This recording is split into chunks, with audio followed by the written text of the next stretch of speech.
Alright guys, let's see if we can get you in here.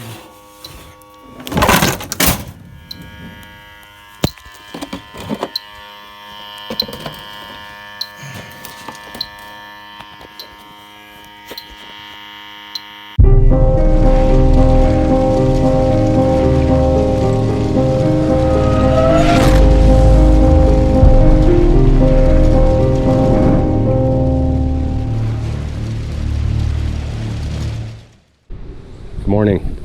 Hoser is here, so we got a Lennox XC13.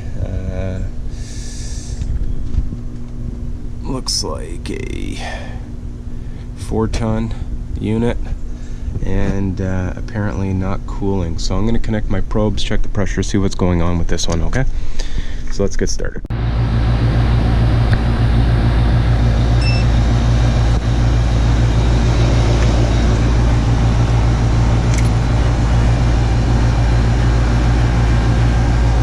Alright, so let's see what we got going here. So yeah, we are definitely low on pressure. Okay, 19 saturation, low side is 76, so we're low on gas. So we're gonna have to get this lady some gas and go from there, but definitely got a leaker. So I got to check into this lady's file and see what's happening. And yeah, see if we can go inside and leak check the coil.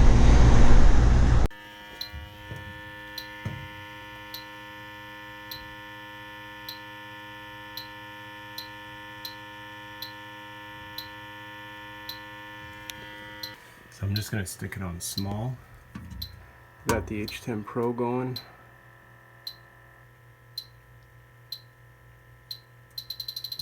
Oh yeah, we got a leak up there somewhere. I don't know if you guys could see that.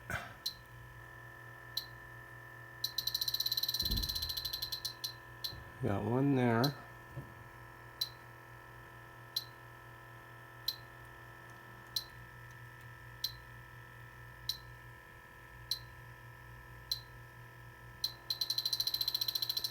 One definitely there.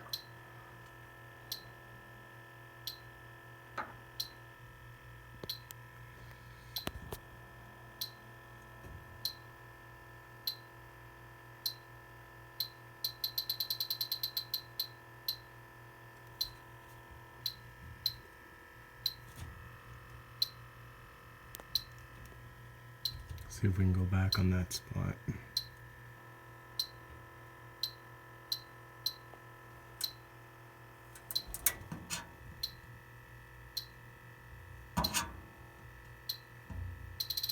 Oh yeah, right there.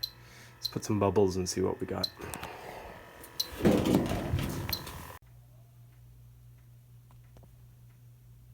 There's your leak. So we need a new coil.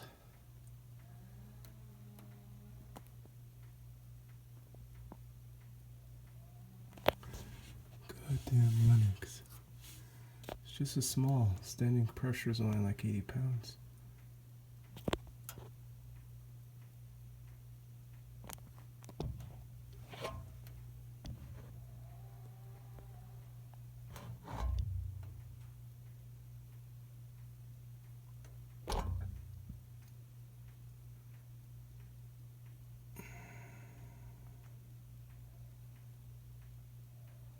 But you can see those bubbles just forming there. Tiny, tiny leak.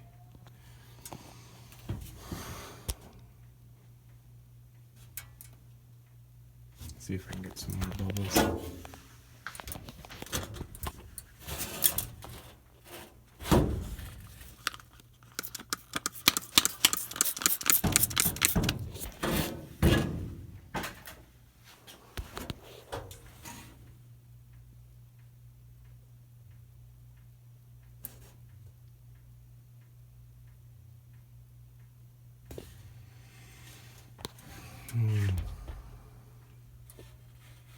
See what the other side looks like.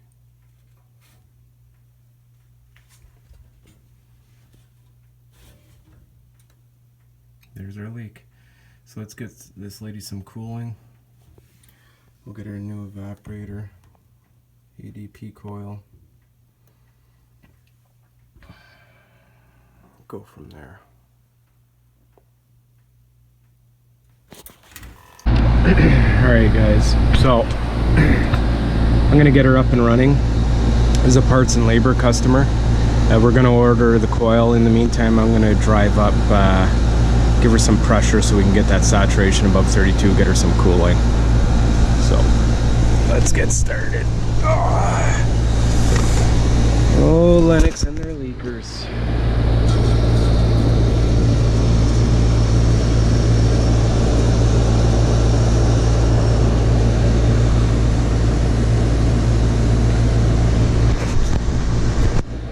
Oh my God, they leak like crazy.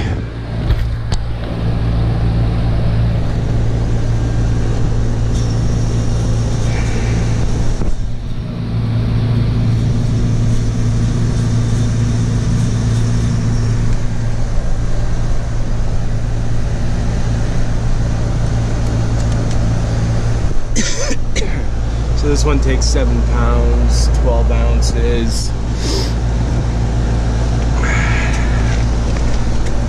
Put in about 8 right now. We're still low, so this is a piston system. I'm just gonna get her some cooling.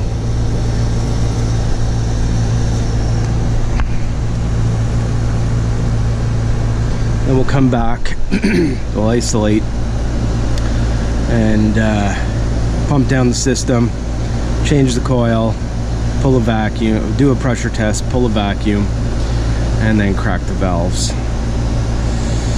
Should be fairly easy.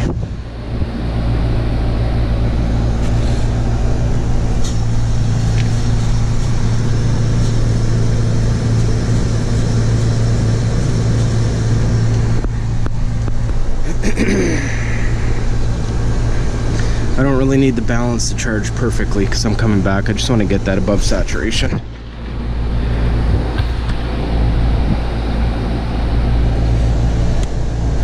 So for those that haven't seen it done like this before, I use my probes. Okay, we got a swivel tee. I got a 6-inch yellow jacket flexible hose, and then I can charge through the probes themselves. I hook directly to the tank, and when I want to throttle it in, I just simply throttle it in some more. Okay, so we'll take her up to enough charge to get her by for now till we come back.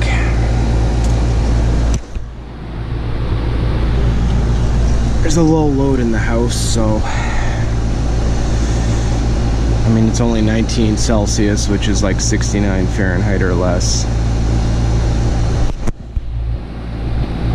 But that's it. We'll order her a new evap. I'll get her up and running for the cooling side of things and go from there.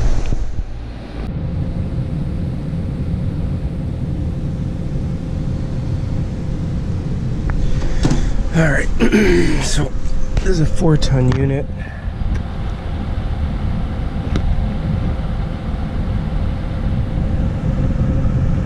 (1,000 airflow. Airflow's way too low on this puppy. So we're at 4-ton unit, and that should be 1,600. So I need to bump up the CFM on this thing. No wonder I can't charge it correctly. Alright, so clearly that's an issue. That's fine. High cooling airflow. Let's edit that. It's a 4-ton. 400.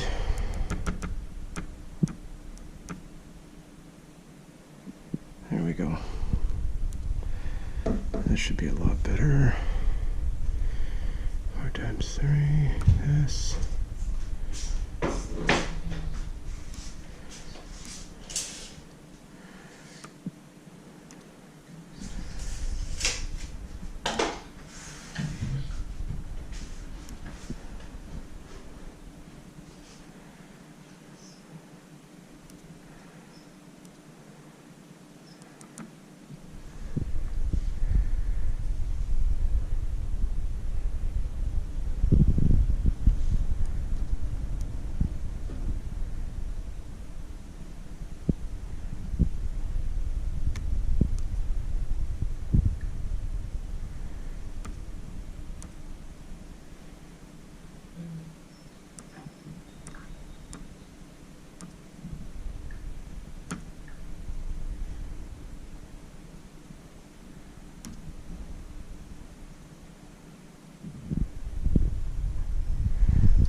Alright guys, so not only did we find a leak, the airflow was never set up. No wonder it froze up. God. Jesus Moses.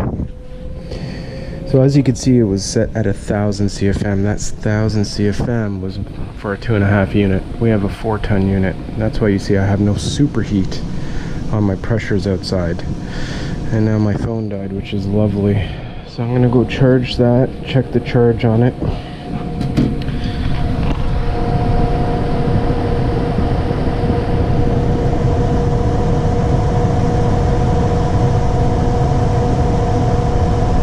Airflow's higher, and it's going to do that for a certain amount of time, and then it's going to ramp up to its full CFM, so we should see a much better superheat on that. So let's put this back on and go from there.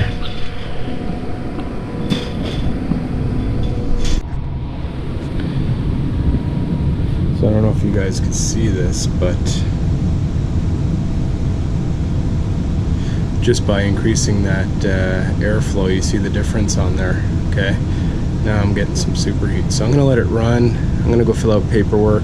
We'll order her an evaporator and come back and put that in. Alright guys, so that one was quick and easy. I mean, it was got there low on refrigerant. I found the leak on the evaporator, gave her some juice just to get her by, because we obviously have to order the evaporator. Another thing was we had a 4-ton unit, 1000 CFM on the old iComfort, and it's communicating, so you got to hold down the Lennox button, go into the settings and switch that to the proper CFM. When I come do the evaporator, I'll get that up and running, check the airflow again, make sure everything's fine and dandy with a measure quick report. But typical Lennox, new unit. You saw the small leak on there with some bubbles in the H10. So leave a comment down below, like, subscribe, and see you on the next one. Later, guys.